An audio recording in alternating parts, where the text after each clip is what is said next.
Welcome back.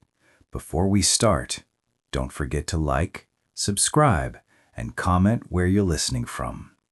It helps YouTube know you want more videos like this. All right, ready? Turn off the lights and listen closely.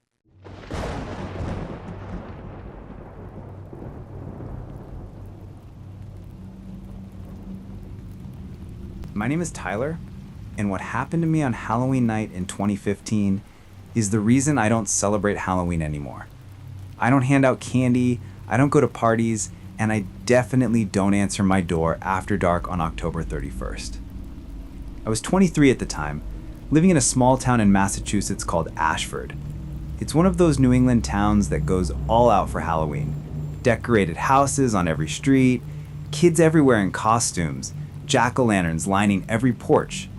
The town even did an official trick-or-treat route with a map showing the best neighborhoods to hit. I lived alone in a small rental house on Maple Street, right in the heart of one of the most popular trick-or-treat neighborhoods. My landlord had actually warned me when I moved in that Halloween would be intense. Hundreds of kids, constant doorbell ringing from 5 p.m. until 9 p.m. But I didn't mind. I'd bought a huge bag of candy, carved a couple pumpkins, and was actually looking forward to seeing all the costumes. The evening started normally enough. Kids started showing up around 5:15, right on schedule. I saw the usual: superheroes, princesses, zombies, witches. Parents stood at the end of the walkway, waving and thanking me as their kids grabbed candy. It was wholesome and fun, exactly what I had expected. Around 7 p.m., as it was getting properly dark, I noticed a kid standing at the edge of my yard. He wasn't walking up to the door like the others. He was just standing there, at the very edge of my property, where the street lamp cast his shadow long across my lawn. He was wearing what I initially thought was a scarecrow costume. Rough, burlap-looking material, stitched together crudely, with a hood that obscured most of his face. But there was something about the way he stood, perfectly still, that made me uncomfortable. I watched him through the window as I handed candy to a group of kids dressed as Teenage Mutant Ninja Turtles. The scarecrow kid didn't move, didn't shift his weight, didn't look around, just stood there, facing my house.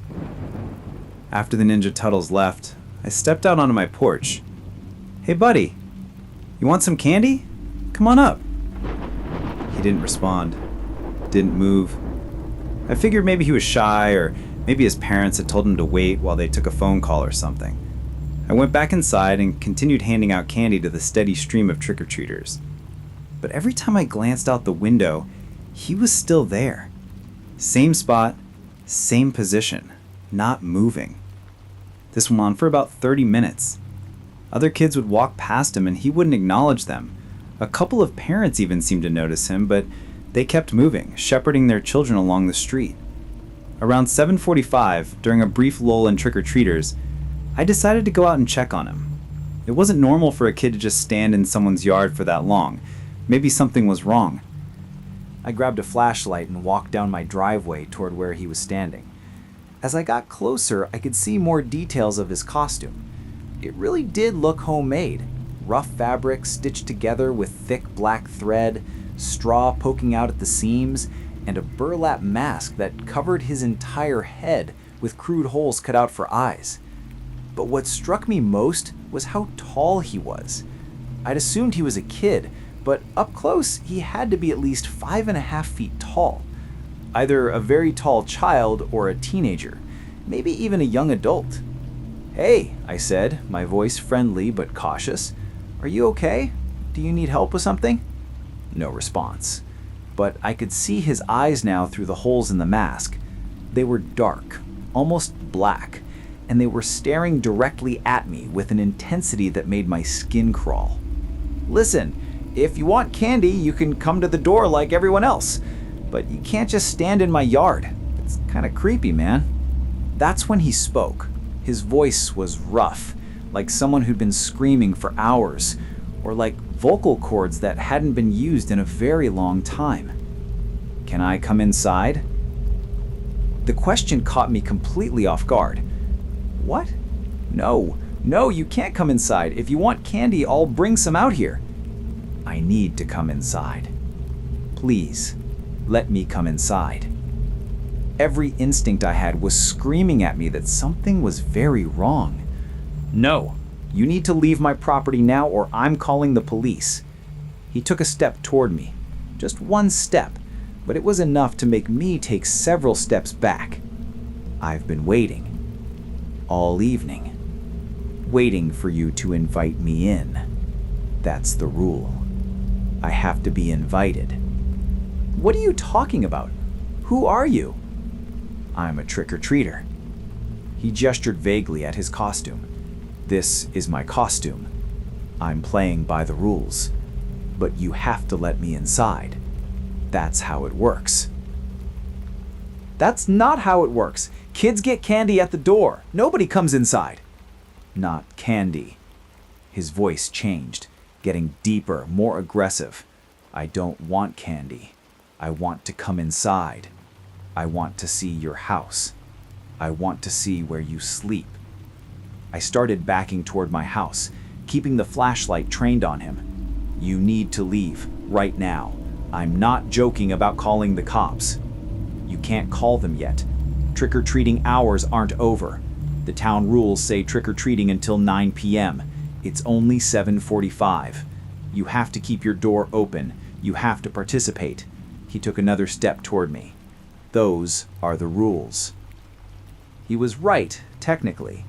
The town did have official trick-or-treating hours, and there was a strong social expectation that you'd participate if you lived on the route. But this had gone way beyond normal Halloween festivities. I don't care about the rules. Get off my property. I turned and walked quickly back to my house. I didn't run.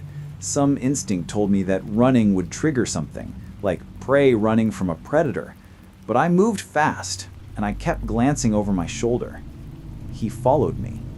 Not running, just walking at that same steady pace. And he was talking the whole time, his rough voice carrying across my yard. I know which window is your bedroom. I've been watching since October started. I know you sleep on the left side of the bed.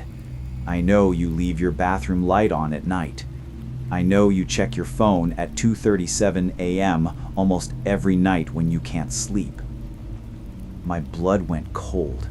He was describing my exact habits, things nobody should know unless they'd been watching me, really watching me. I got to my porch, rushed inside, and slammed the door, locking it immediately. I ran to the windows and looked out. He'd stopped at the edge of the porch, right where the property line ended, and he was just standing there again, facing the door. I grabbed my phone and called 911. The dispatcher answered, and I explained the situation. Someone in a costume was harassing me, following me, and claiming to have been watching my house. Sir, what is he doing right now? He's standing on my porch, just standing there. Is he threatening you? Does he have a weapon? He doesn't have a weapon that I can see, but he's been watching my house. He knows things about me, personal things. This isn't just some Halloween prank. The dispatcher said they'd send an officer, but it might be 20 minutes because they were dealing with several incidents across town. Halloween night was their busiest night of the year. I kept watching him through the window. He stood there, motionless, for the entire 20 minutes.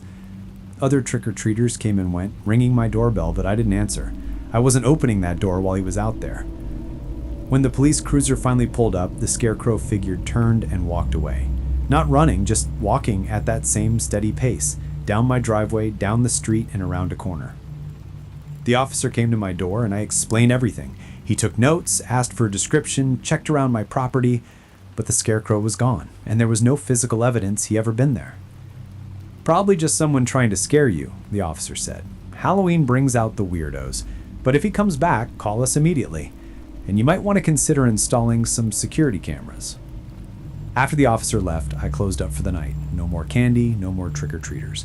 I turned off my porch light, closed all the curtains, and tried to convince myself it was over. Around 11 p.m., after trick-or-treat hours had officially ended, I heard a sound outside. Scratching. Like fingernails on wood. I looked out the window of my bedroom, the bedroom he'd mentioned, the one where I slept on the left side of the bed, and saw him, the scarecrow. He was in my backyard, scratching at the back door. I called 911 again. This time they sent 2 officers and they arrived within 10 minutes, but by the time they got there, he was gone again. They searched the yard and the surrounding area with flashlights. Nothing. "We'll increase patrols on your street tonight," one of the officers said. "But sir, I have to be honest, unless he breaks a law, there's not much we can do. Standing in a yard isn't illegal. Walking on public streets isn't illegal. Even scratching on a door without evidence of attempted breaking and entering is just a misdemeanor at best." I didn't sleep that night. I sat in my living room with all the lights on, a kitchen knife next to me, watching the windows and doors. Around 3 a.m., my phone rang. Unknown number. I almost didn't answer, but something made me pick up. Heavy breathing. Then that rough voice. "You wouldn't let me in. That's not fair. Everyone else got candy. Everyone else got treats. But you locked me out." "Who are you? What do you want?" "Next year," he said. "Next Halloween, I'll come back. And maybe next year, you'll invite me in. You'll have to eventually. That's the rule. Everyone has to let me in, eventually." He hung up. I moved out of that house 2 weeks later, broke my lease, paid the penalty, and found an apartment in a different town. I told everyone it was for work reasons, shorter commute, whatever excuse sounded plausible. But the truth is, I couldn't stay in that house knowing he knew where I lived, knowing he'd been watching me, knowing he planned to come back. That was 2015. It's been almost 10 years now. Every Halloween, I make sure I'm not home. I usually drive to a different state, stay in a hotel, keep moving, because part of me is convinced that if I stay in one place on Halloween night, he'll find me again. And next time, I might not be strong enough to keep the door locked.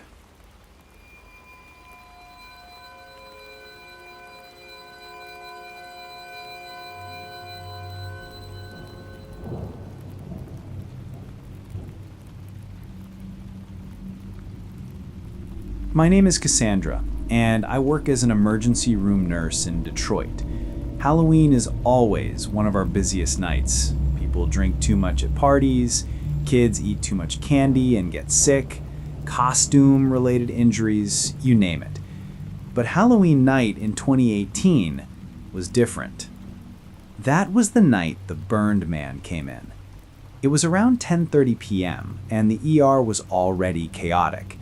We'd treated 2 stabbings, a car accident with multiple victims, several alcohol poisonings, and a kid who'd somehow gotten a plastic vampire teeth lodged in his throat. I was running on caffeine and adrenaline, bouncing between patients, when the ambulance call came in. Incoming, severe burns, unresponsive male, found in Elmwood Park, ETA 3 minutes. Burns are always bad, but something about this call felt different. The paramedic's voice on the radio sounded shaken, which was unusual. These guys see terrible things every day and usually maintain professional composure. When the ambulance arrived and they wheeled the patient in, I understood why the paramedic had sounded upset. The man was burned, but not in any way I'd ever seen in my 8 years of ER nursing. His skin was blackened and cracked like charred wood, but there was no smell. Burn victims always smell. The smell of burned flesh is distinctive and nauseating, but this man had no odor at all. More disturbing, parts of his burned skin were still smoking, tiny wisps of smoke rising from his arms and chest, even though the paramedics said they'd found him over 20 minutes ago. He was unresponsive but breathing, though his breathing was shallow and irregular. We got him into a trauma bay and started working immediately, establishing IV access, monitoring vitals, preparing to intubate if necessary. Dr. Reeves, our attending, called in our burn specialist, Dr. Saracen, who arrived within 15 minutes. While we waited for her, we cut away what remained of the man's clothes. He'd been wearing what looked like the remnants of a costume, some kind of dark robe or cloak, burned and melted into his skin in places. What was he dressed as? Dr. Reeves asked one of the paramedics. We don't know. We found him lying in the park, no witnesses, no indication of what caused the burns. No fire nearby, no accelerants we could detect. He was just lying there, smoking. Dr. Chen arrived and examined the patient. She looked puzzled, which was concerning because she'd treated hundreds of burn victims, and I'd never seen her look uncertain about anything. These burns are extensive, but the pattern is wrong, she said. He's got third-degree burns covering approximately 70% of his body, but they're uniform. Too uniform. When people are burned in fires, the burns vary depending on how they moved, what they were wearing, how long different body parts were exposed. These look like he was burned all at once, in a flash. Like an explosion? Dr. Reeves asked. Maybe, but there's no blast trauma, no debris in the wounds, no scorching of his airways that would indicate he inhaled superheated air, and he's still smoking. Burns don't do that. Once you remove the heat source, the tissue stops burning. I don't know what this is. While they were discussing treatment options, I was monitoring the patient's vitals, and something was wrong there too. His heart rate was too slow, only 40 beats per minute. His temperature, despite the obvious thermal injuries, was registering at 94.3 degrees Fahrenheit, hypothermic, and his pupils, when I checked them with my pen light, were completely dilated, not responding to light at all. Dr. Chen, you need to see this, I said, showing her the vitals. She frowned. That's not possible. He should be tachycardic from the trauma and his temperature should be elevated, not decreased. That's when the patient opened his eyes. I jumped back, startled. One moment he'd been unresponsive, and the next his eyes were wide open, staring straight up at the ceiling. But his eyes were wrong. The sclera, the white part, was completely black, like someone had injected ink into them. And his pupils were glowing.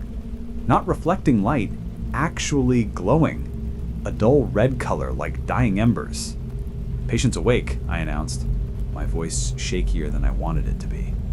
Dr. Reeves leaned over him. Sir, can you hear me? You're in the hospital. You've been injured. Can you tell me your name? The patient's mouth opened, and smoke came out. Not like he was exhaling cigarette smoke, but thick, black smoke pouring from his mouth and nose. Everyone back, Dr. Chen ordered. He could have inhaled toxic fumes. We need respiratory protection. But the smoke wasn't coming from his lungs. As we watched, it started coming from his skin, too. From the burned areas, like his entire body was smoldering from the inside. Then he spoke. His voice was a whisper, crackling like burning paper. Trick or treat. Dr. Reeves leaned closer. Sir, what's your name? Who are you? Trick or treat. He said it again, and this time his lips pulled back in what might have been a smile, revealing teeth that were blackened and cracked like his skin. The smoke was getting thicker, filling the trauma bay, and the smell finally came. Not burned flesh, but something else. Something chemical and wrong, like burning plastic mixed with sulfur. Get respiratory in here now, Dr. Chen ordered. And someone open the bay doors. We need ventilation. I moved to open the doors, but before I could reach them, the patient sat up, just sat straight up from the gurney like someone who wasn't critically injured at all. The monitors went crazy, alarms blaring as leads popped off his chest. The IV line pulled free from his arm, but instead of blood, black smoke poured from the puncture wound. Sir, you need to lie back down. Dr. Reeves tried to put a hand on the patient's shoulder to guide him back down, but the moment he made contact, he jerked his hand back with a yelp of pain. He's burning hot. Jesus, it's like touching a stove. The patient swung his legs over the side of the gurney and stood up. He was unsteady, but he was standing, and he turned to face us. Smoke was absolutely pouring off him now, and through the smoke I could see that his burns were somehow getting worse, spreading. The blackened areas cracking and glowing red underneath, like he was burning from the inside. Trick or treat, he said again, louder this time. Trick or treat, trick or treat. He started walking toward us, and we all backed away. I'd seen a lot in the ER, violent patients, people on drugs, horrifying injuries, but nothing had ever scared me like this. This was wrong on a fundamental level, something that shouldn't exist, shouldn't be possible.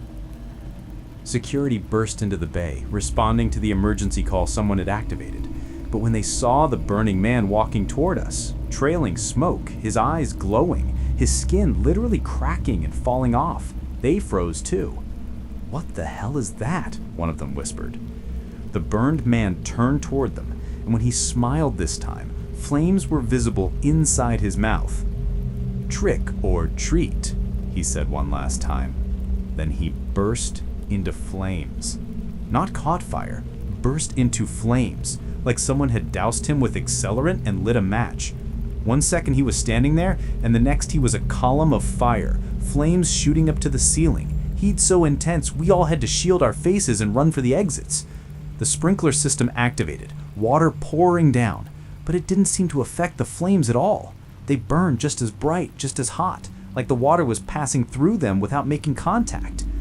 The fire department arrived within minutes. The hospital is only a few blocks from a station, and they managed to extinguish the flames with some kind of chemical foam. But when they were done, there was no body.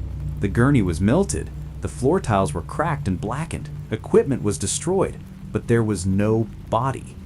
Just a pile of ash in roughly human shape, and in the center of that ash, untouched by fire, was a Halloween mask. One of those cheap plastic ones you buy at party stores. It was a jack-o'-lantern face, orange with a black grinning mouth. None of us could explain what happened. The hospital administration tried to write it off as a bizarre accident. Maybe the patient had been exposed to some chemical that made him combustible. Maybe he'd been at a meth lab that exploded. But that didn't explain the glowing eyes, the smoke, the way he walked and talked after he should have been unconscious or dead. The paramedics who'd brought him in were interviewed extensively. They insisted they'd found him in Elmwood Park, lying on the ground near the fountain. No one else was around, no witnesses, no indication of what had caused his injuries. They'd checked his pockets for ID, but found nothing except what appeared to be Halloween candy, fun-sized chocolate bars and lollipops. The police investigated, but found nothing. The ash was analyzed and came back as human remains, but they couldn't extract enough DNA for identification. The Halloween mask was just a cheap, mass-produced item, impossible to trace. The incident was eventually classified as an unexplained death and filed away. But I still think about that burned man, about the way he sat up and smiled, about the words he kept repeating, trick or treat, about the jack-o'-lantern mask that somehow survived when everything else burned. And I think about what Dr. Chen said later, after several drinks at a bar we all went to, trying to process what we'd witnessed. She pulled up something on her phone, a local news article from 1987. "Look at this," she said. "October 31st, 1987. A man named Daniel Ashworth was killed in a fire at a Halloween party in Detroit. He was wearing a jack-o'-lantern costume and was trapped in the basement when the building caught fire. Witnesses said they could hear him screaming trick or treat as he burned, over and over until the scream stopped. They found his body the next day, burned beyond recognition." She looked at us with haunted eyes. That was 31 years ago. Exactly 31 years ago. Same date, same location. The party was held in a building that used to stand where Elmwood Park is now. Nobody said anything for a long time. Finally, Dr. Reeves spoke. "You're suggesting the burned man we treated tonight was somehow Daniel Ashworth? That he's been dead for 31 years and came back?" Dr. Chen shrugged. "I'm not suggesting anything. I'm just saying it's a hell of a coincidence. I don't know what I believe. I don't know if that burned man was really Daniel Ashworth's ghost, or if it was something else, or if there's a rational explanation that we just haven't found yet. What I do know is that I requested not to work Halloween night shifts anymore, and And I know that every October 31st, I think about that patient with the glowing eyes and the jack-o'-lantern mask. And I wonder if somewhere in some hospital emergency room, he's appearing again, sitting up from a gurney, covered in burns that shouldn't exist, asking for his trick or treat.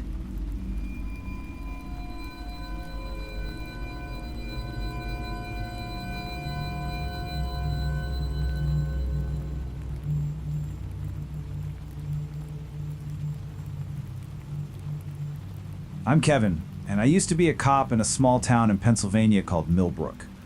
It's one of those towns that's barely a dot on the map. Population 3,000, mostly farmland. Everybody knows everybody. The kind of place where nothing much happens, and that's how we liked it. Halloween 2016 was supposed to be quiet. We'd have a few kids out trick-or-treating until about 8 p.m., maybe respond to a noise complaint or two from parties. And that would be it. I was working the evening shift, 4 p.m. to midnight, and I'd expected it to be easy.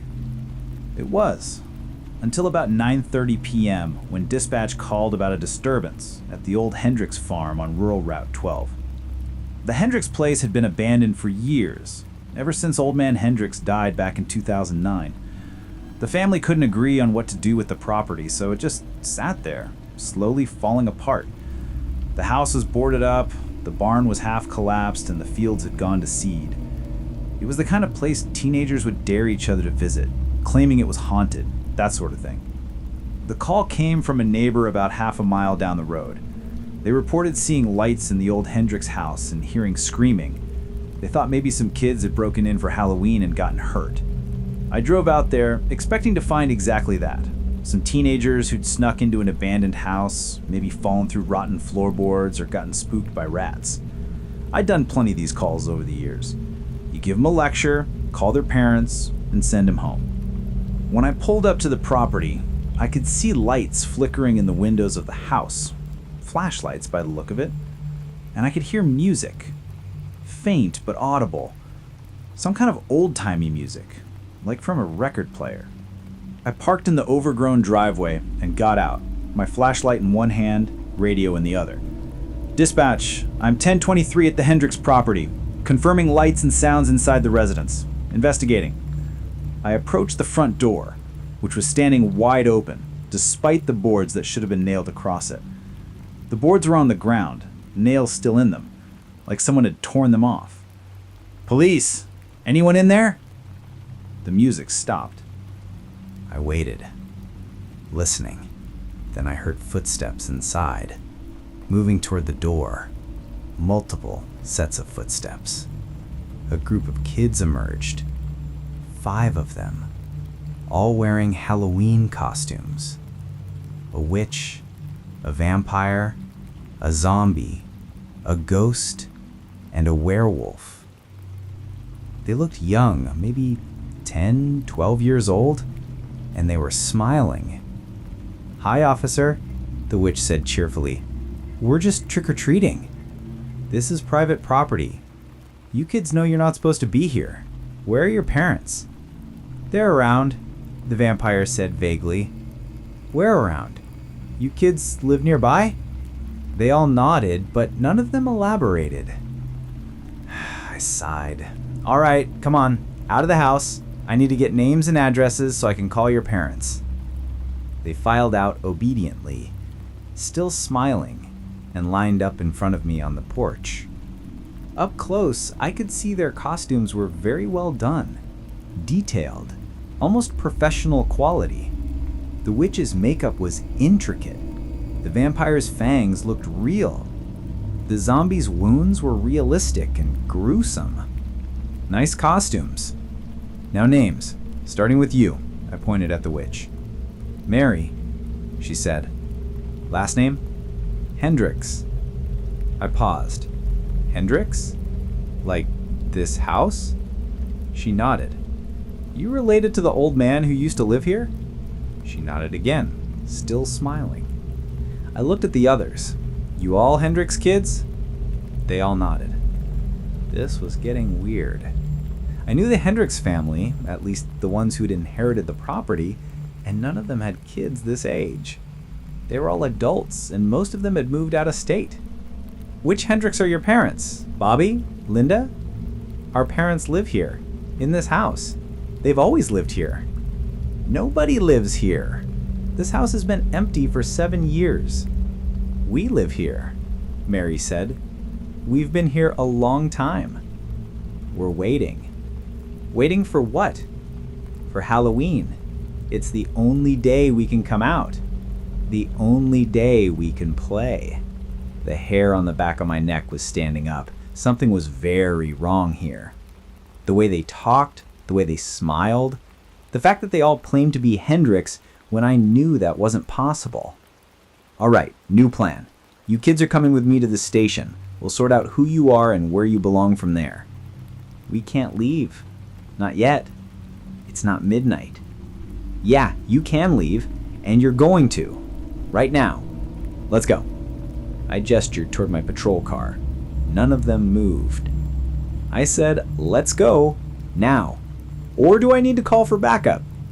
You should leave, Mary said, and for the first time her smile faltered. It's almost time. You should go before it's time. Time for what? For the rest of them to come out. As if on cue, I heard something from inside the house. More footsteps. A lot of them, and voices. Children's voices. Giggling and whispering. How many of you were in there? I asked, my hand moving to my gun. All of us, the vampire said. Everyone who died here. I should have run. Every instinct I had was screaming at me to get back in my car and leave. But I was a cop, and if there were more kids in that house, kids who might be in danger or being held against their will, I had a duty to check. I called for backup, then told the 5 kids on the porch to stay put. I entered the house, my flashlight and my gun drawn. The interior was a disaster. Collapsed ceilings, rotted floors, walls covered in mold and graffiti. But there were also signs of recent activity. Footprints in the dust. Candles that had been lit recently, wax still soft. And that music, starting up again, coming from somewhere deeper in the house. I followed the sound through a hallway to what had once been the living room, and that's where I found them. Children, dozens of them, maybe 40 or 50, all wearing Halloween costumes, all standing in a circle around an old gramophone that was playing scratchy music, and they were all staring at me. "What the?" I whispered. They moved as one, turning to face me fully, and that's when I saw their faces clearly in my flashlight beam. Some were normal, or normal-ish, but others were wrong. Skin too pale, eyes too dark, mouths stretched too wide, and some of them had injuries, visible wounds, bleeding, bones showing through flesh. "Trick or treat," they said in unison, their voices flat and emotionless. I backed away, my gun raised but useless. What was I going to do, shoot children? Even if some instinct told me they weren't really children, weren't really human. They looked like kids. I couldn't pull the trigger. "Trick or treat," they said again, louder, and they started moving toward me. I ran back through the house, back to the front door, and threw myself off the porch toward my patrol car. The 5 kids who'd been on the porch were gone now, presumably back inside with the others. I got in my car, locked the doors, and radioed for backup again, this time screaming into the radio that I needed every available unit at the Hendricks farm, that this was an emergency, that something was seriously wrong. Then I looked back at the house. The children were pouring out of the front door, dozens of them, walking toward my car with that same synchronized movement, and I could see now that some of them weren't touching the ground. They were floating, hovering a few inches above the earth as they moved. I started the engine and threw the car into reverse, backing down the driveway as fast as I could. The children kept coming, walking faster now, and I could hear them chanting, "Trick or treat, trick or treat, trick or treat." I got to the road and spun the car around, then floored it. In my rearview mirror, I could see them reaching the end of the driveway. but they stopped at the property line, like there was an invisible barrier they couldn't cross. They stood there, dozens of children in Halloween costumes, watching my car disappear down the road. Backup arrived 10 minutes later. 3 more patrol cars and an ambulance, just in case. We approached the house together, 6 armed officers, flashlights and weapons drawn. The interior was empty. No children, no costumes, no gramophone, no music. Just an abandoned, rotting building with no sign anyone had been inside in years. The boards were back on the front door, nails in place, like they'd never been removed. We searched the entire property, house, barn, fields, and found nothing. My fellow officers looked at me like I had lost my mind. The story I told, dozens of children in Halloween costumes, some floating, all chanting in unison, sounded insane. I sounded insane. But the next day, I did some research. I went to the town library and looked through old newspaper archives, and I found something. October 31st, 1956. A Halloween party at the Hendricks farmhouse turned tragic when a fire broke out, trapping 47 children inside. All of them died. The cause of the fire was never determined, some kind of accident with decorative candles, maybe, or faulty wiring. The Hendricks family was devastated. Mr. and Mrs. Hendricks both died within a year, some said from broken hearts. The house was rebuilt, and the family continued living there for generations. But every Halloween after 1956, people reported seeing strange things at the Hendricks farm. Lights in the windows, music playing, children in costumes wandering the property. Most people dismissed it as local legend, ghost stories to tell around Halloween. But I know what I saw. I know what I heard. Those children are still there, still trapped, still celebrating the Halloween party that killed them.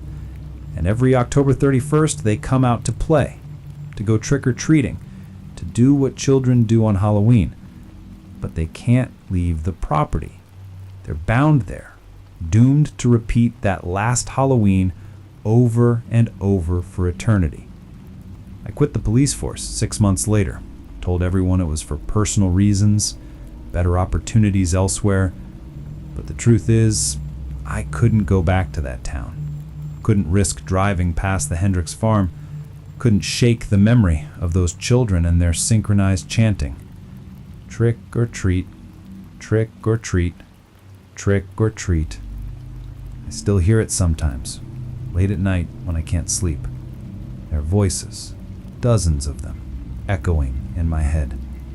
And I wonder what would have happened if I hadn't run. What they would have done if they'd reached my car. What kind of trick or treat they had planned for me.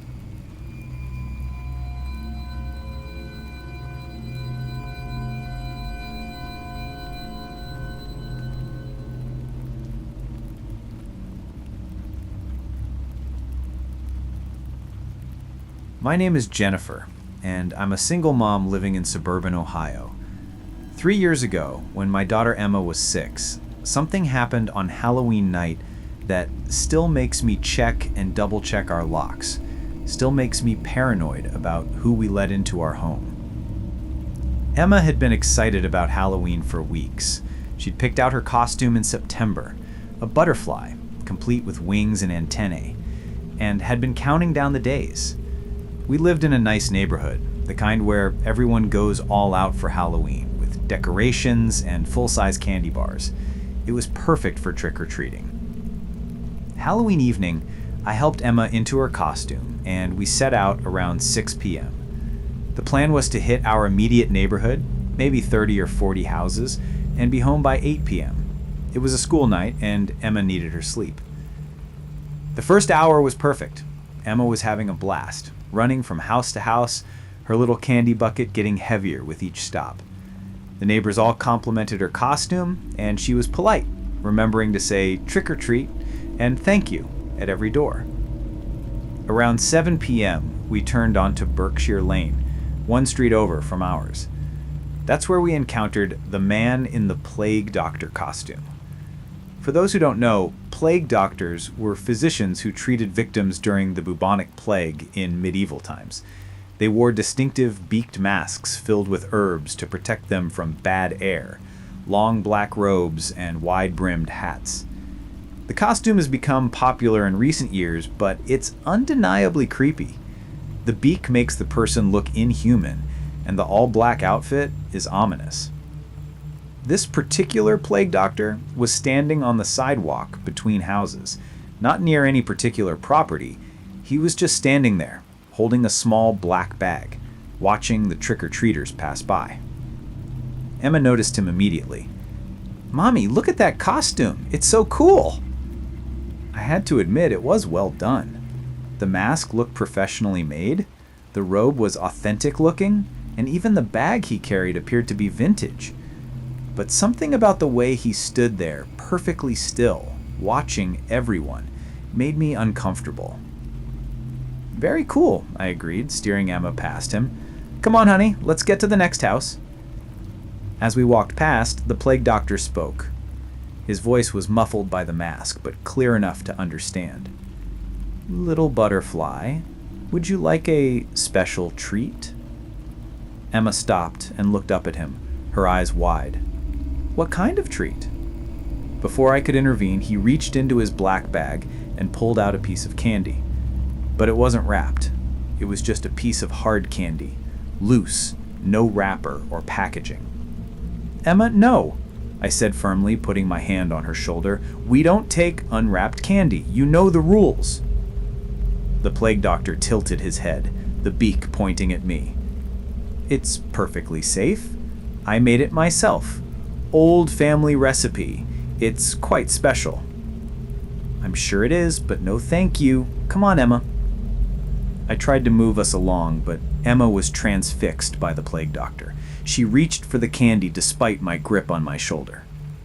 "Emma, I said no. We need to go." "But Mommy, he said it's special. I want to try it." The plague doctor knelt down to Emma's level, bringing that disturbing beaked mask close to her face. "You're a smart little butterfly. You know that sometimes the best treats don't come in wrappers. Sometimes the magic requires a personal touch." That word, magic. It sent a chill down my spine. Not because I believed in literal magic, but because of how he said it, like he believed it, like he was offering Emma something more than just candy. "Sir, I appreciate the offer, but we have a rule about unwrapped candy. Emma, we're leaving. Now." I pulled Emma away more forcefully this time, and she started to cry. "But Mommy, I wanted the special treat." "You have plenty of candy. You don't need that one." I didn't look back at the plague doctor, but I could feel him watching us as we walked away. The sensation of being watched was so strong that the hair on my arm stood up. We continued trick-or-treating, but Emma was upset and pouty for the next 20 minutes. She kept saying she wanted to go back and get the special candy from the Birdman, as she called him.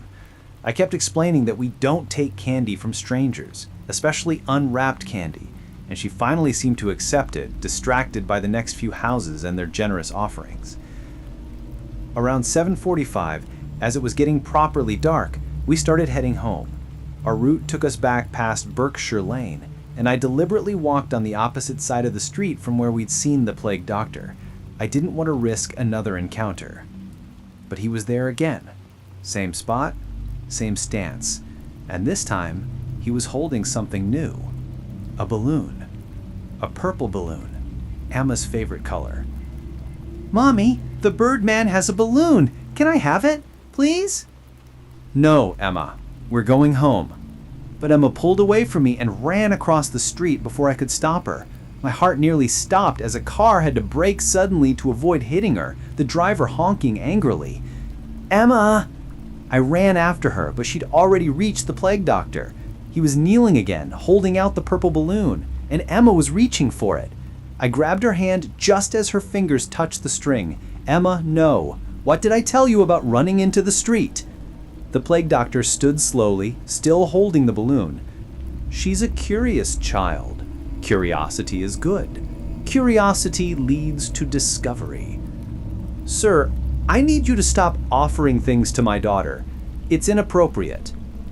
I'm simply celebrating Halloween, giving treats to the children. Isn't that what this night is about? Not from strangers. Not loose candy and balloons. Please, just stay away from us. I picked Emma up. She was getting too big for this, but I didn't care, and carried her home despite her protests. She was crying and screaming that she wanted the purple balloon, that I was being mean, that the Birdman was nice. Once we got home, I locked all the doors and turned off the porch light. No more trick-or-treating, no more candy, no more Halloween. I was done. I tried to calm Emma down, tried to explain why I'd reacted the way I had, but she was 6 and couldn't understand the concept of stranger danger the way I needed her to. To her, the plague doctor was just another person in a costume giving out treats on Halloween. I got her ready for bed, and she finally calmed down, exhausted from the evening's excitement and emotional outburst. I tucked her in, read her a story, and kissed her goodnight. I'm sorry I was mean to you. I just want to keep you safe. You understand that, right? She nodded sleepily. I know, Mummy, but the Birdman wasn't bad. He was nice. He just wanted to give me presents. I know it seemed that way, baby, but sometimes people who seem nice aren't always nice. That's why we have rules. She was asleep within minutes. I went downstairs, poured myself a large glass of wine, and tried to decompress from the stressful evening.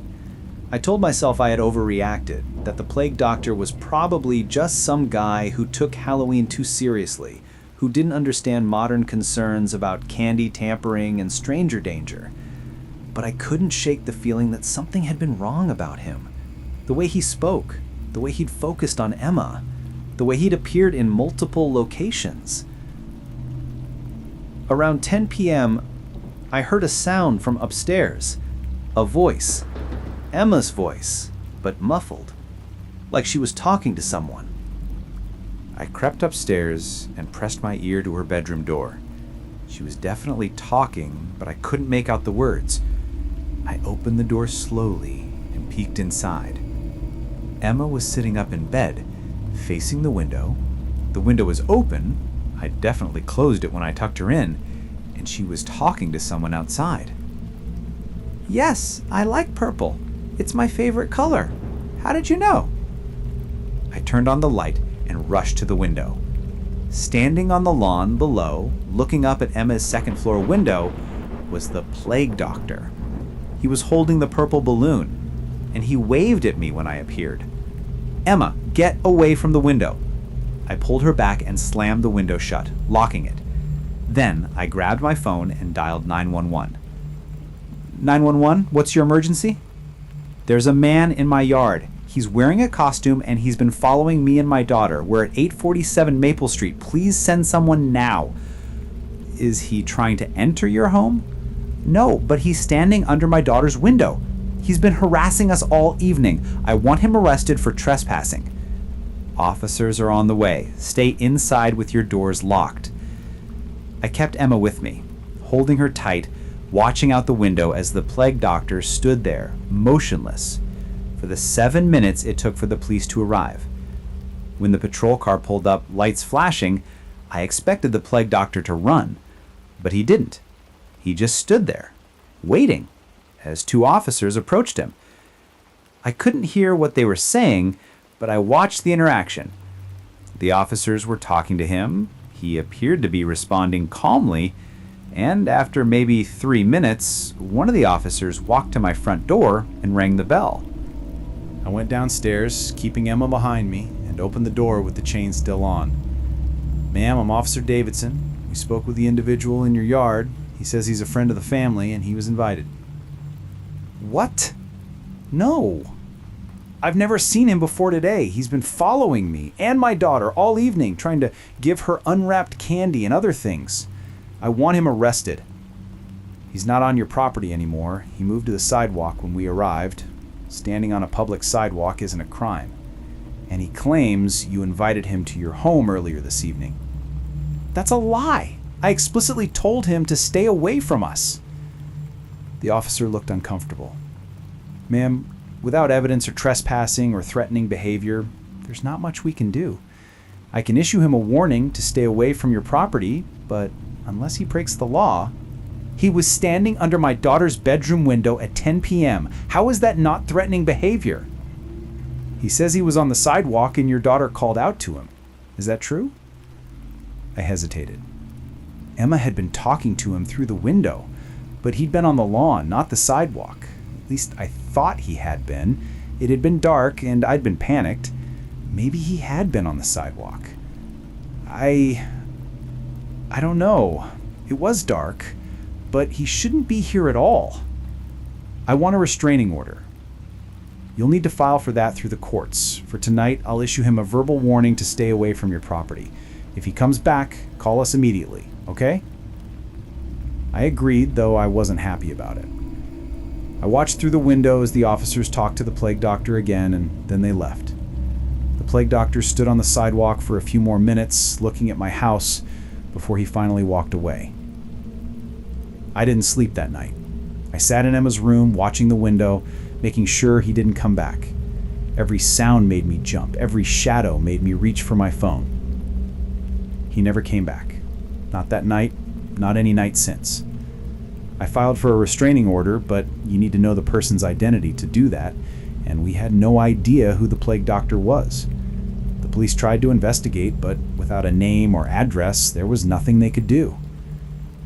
For weeks afterwards, Emma kept asking about the Birdman, about whether she'd see him again, about whether she could have the purple balloon.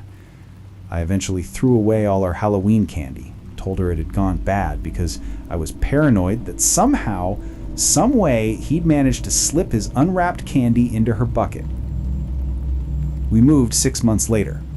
I told everyone it was for work, for better schools, whatever reason sounded plausible, but the truth was, I couldn't stay in that house. Couldn't sleep in a place where someone had stood outside my daughter's window. Couldn't live in a neighborhood where the plague doctor might return. Emma doesn't remember most of it now. She was young, and childhood memories fade. But sometimes she draws pictures of birds, strange birds with long beaks, and she always colors them black. And sometimes she asks if we can get a purple balloon, and I make excuses why we can't. I don't know who the plague doctor was. I don't know what he wanted with Emma, what was in that unwrapped candy, why he chose her specifically. But I know in my gut that something bad would have happened if I'd let her take what he offered. And I know that somewhere out there, he's still wearing that mask, still carrying that black bag, still offering special treats to children on Halloween night. And some parent, some Halloween, isn't going to say no. Some parent is going to let their child take the unwrapped candy or the balloon or whatever he's offering. And when they do, I don't think that child is coming home.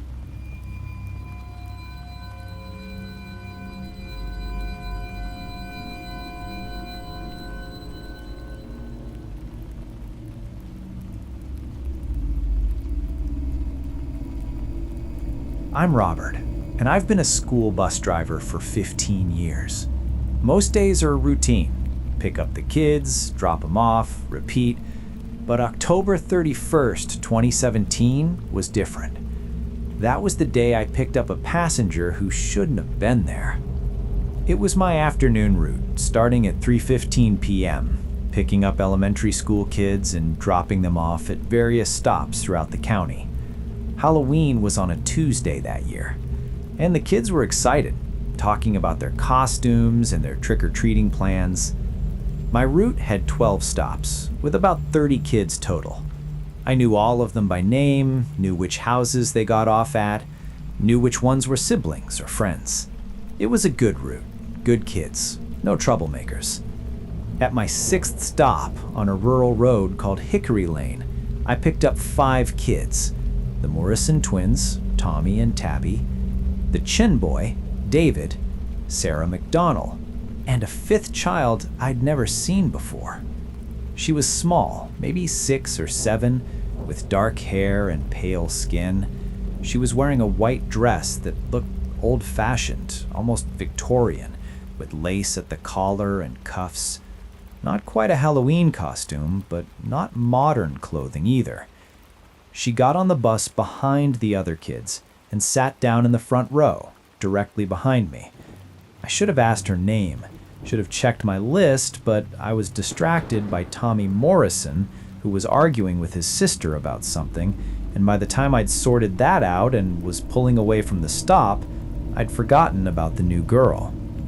We continued the route, dropping kids off at their stops. The girl in the white dress didn't get off at any of them. She just sat there, perfectly still, staring out the window. By stop 9, there were only 8 kids left on the bus, including the girl.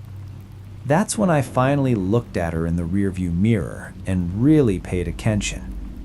She wasn't moving, wasn't fidgeting like kids normally do, wasn't talking to anyone, just sitting there, hands folded in her lap, staring straight ahead. "Hey, sweetheart," I called back to her. "What's your name? Which stop is yours?" She didn't respond. Didn't even acknowledge that I'd spoken. "Honey? Can you hear me?" One of the older kids, a 5th grader named Marcus, leaned forward. "Mr. Roberts, who are you talking to?" "The girl in the white dress in the front seat." Marcus looked confused. "There's nobody there, Mr. Roberts." My blood went cold. I looked in the mirror again. She was still there, as solid and real as any other child on the bus. "Marcus, you're telling me that you don't see a girl sitting right there in the front row?" "No, sir. That seat's been empty since we left school." I pulled over to the side of the road and turned around to look directly at her, not through the mirror. She was there. She was definitely there, wearing that white dress with her dark hair and pale skin. But when I turned back to ask the other kids, they all insisted the seat was empty. 7 kids, all saying the same thing. Nobody was sitting there. Nobody had gotten on at Hickory Lane except the usual 4 kids. I looked at her again, and this time she looked back at me. Her eyes were dark, almost black, and when she smiled, my heart nearly stopped. Her teeth were too white, too perfect, and there were too many of them, like rows of shark teeth crammed into a child's mouth. "What are you?" I whispered. "I'm going home," she said, and her voice had an echo to it, like she was speaking in an empty room. "It's Halloween. I can go home on Halloween." "Where's your home?" She pointed out the window, at nothing I could see. "There, where it used to be, where I used to be." I didn't know what to do. The other kids were getting restless, asking why we'd stopped. Some were getting scared because I was clearly upset about something. But I couldn't see anything. All I could do was continue the route and hope that whatever this thing was would get off at some point. I pulled back onto the road and continued driving. The girls sat silently for the next 2 stops until only 3 kids remained. Marcus, a girl named Ashley, and the thing in the white dress. At stop 11, Marcus's stop, something happened. As Marcus was walking down the aisle to get off, he had to pass the front row where the girl was sitting. Even though he couldn't see her, his body knew something was there.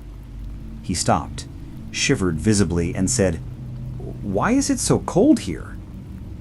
"Just get off the bus, Marcus, quickly." He hurried past and exited. Through the window, I watched him run to his house without looking back. One more stop. Ashley's stop. Then it would just be me and the girl in the white dress. "Ashley, when we get to your stop, I want you to get off quickly and go straight into your house. Don't look back, okay?" "Mr. Roberts, are you okay? You look really sick." "I'm fine. Just do what I said, please." We reached Ashley's stop, and she got off, glancing back at me with concern, but following my instructions. Then it was just the 2 of us, me and the girl in the white dress. I looked at her in the mirror. "Where do you want me to take you?" "The end of the route, where all the buses go." "The depot?" She nodded. "The depot is where we parked the buses at night, a large lot adjacent to the school district's maintenance facility. It was usually empty by this time. Most drivers finished their routes and left immediately." I didn't want to take her there. I wanted her off my bus, but something told me that if I tried to force her off, things would get worse. So I drove to the depot.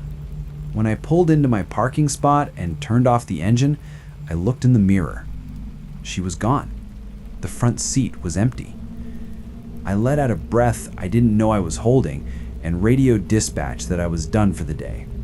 Then I got off the bus, did my usual walkthrough to make sure no kids had left anything behind, and headed to my car. That's when I saw her again. She was standing at the far end of the parking lot, near the old storage building that hadn't been used in years.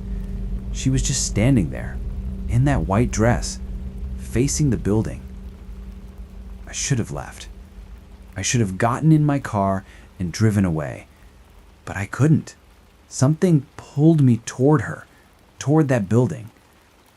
As I got closer, I could see that the building's door was open, and there was something written on the door in what looked like old paint or chalk. Hickory Lane, Schoolhouse, EST, 1904. I'd driven past Hickory Lane hundreds of times. There was no schoolhouse there, just farmland and a few houses. The girl turned to look at me. "Thank you for bringing me home." "This isn't a home. It's an old storage building. It used to be my school. Then, it was my home. Then, they moved it here. They thought moving it would help, but we stayed. We always stayed." "We?" She gestured to the building, and for just a moment, I saw them. Dozens of children, all wearing old-fashioned clothes, all standing in the doorway of the building. Some were smiling, some were crying, but they were all looking at me. Then, they were gone. And so was she. I went to the district office the next day and asked about the building. The secretary pulled up old records and confirmed what the girl had said. The building used to be Hickory Lane Schoolhouse, built in 1904. It had been moved to the depot location in 1978 when the area was redeveloped, with plans to turn it into a museum. But the project was abandoned and the building just sat there. "Did anything ever happen at that school? Any accidents or..." The secretary hesitated. "There was a fire. 1912. 11 children died." "What date?" She checked the records. "October 31st, 1912. Halloween." The fire had happened on Halloween 105 years before the day I picked up the girl in the white dress. I requested a new route the next day. Told them I needed something closer to home, different hours, whatever they had available. They gave me a high school route, different roads, different kids. But every Halloween since, I make it a point to not be anywhere near that depot. And I never drive past Hickory Lane on October 31st, because I know she'll be there at that bus stop, waiting, wearing her white dress, ready to go home to a school that doesn't exist anymore, to join her classmates who died 110 years ago in a fire that trapped them in a building that won't let them go. And if I stopped, if I opened that door, she'd get on again. And maybe this time, she wouldn't be alone.